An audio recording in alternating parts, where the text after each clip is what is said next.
Hi hello everyone. ఈరోజు వీడియోలో వచ్చేసి మసాలా వడ ఎలా ప్రిపేర్ చేసుకోవాలనేది ఈ వీడియోలో చూసేద్దామండి. సో లేట్ చేయకుండా మనం ప్రాసెస్ అయితే స్టార్ట్ చేసేద్దాము. నేనైతే ఇక్కడ 2 కప్పులు శనగపప్పు తీసుకొని ఒక 3 గంటల పాటు అయితే నానబెట్టానండి. శనగపప్పు ఎంత నానితే అంత మంచిది. సో తర్వాత నానబెట్టిన శనగపప్పుని ఇలా మిక్సీలో మరీ పేస్ట్గా అయితే వేసుకోవద్దండి. ఇలా వేసుకున్న తర్వాత ఒక 2 ఆనియన్స్ సన్నగా తరుక్కున్న ఆనియన్స్ వేసుకోవాలి. ఆనియన్స్ అయితే మరీ సన్నగా కాకుండా మరీ లావుగా కాకుండా మీడియం సైజులో అయితే వేసేసుకోండి. ఒక 2 పచ్చిమిర్చి అండ్ అలాగే సన్నగా తరుక్కున్న కొంచెం కరివేపాకు, నెక్స్ట్ వచ్చేసి కొత్తిమీర యాడ్ చేసుకోవాలండి. నేనైతే ఇక్కడ కొత్తిమీర అనేది కొంచెం ఎక్కువ యాడ్ చేశాను, ఎందుకంటే కొత్తిమీర ఫ్లేవర్ బాగుంటుంది కాబట్టి నేను ఇక కొత్తిమీర అయితే కొంచెం ఎక్కువ యాడ్ చేశాను. సో ఈ మసాలా వడలో ఒక మెయిన్ ఇంగ్రీడియంట్ ఉందండి, అది యాడ్ చేయడం వల్ల మనకి మసాలా వడ అనేది టేస్ట్ చాలా బాగుంటుంది.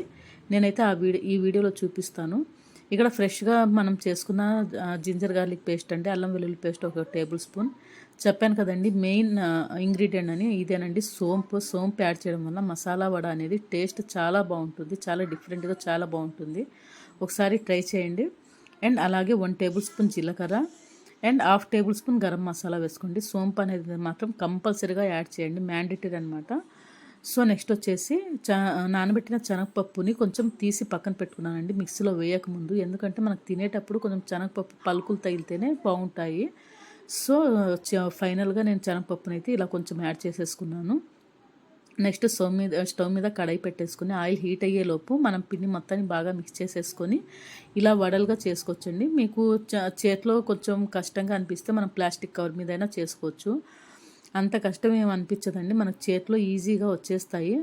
జస్ట్ మనం చిన్న ముద్ద తీసుకొని చేతిలో ఇలాగ కొంచెం ప్రెస్ చేసేస్తే మనకి వడ అనేది వడ షేప్ అనేది ఈజీ ప్రాసెస్లో వచ్చేస్తుంది.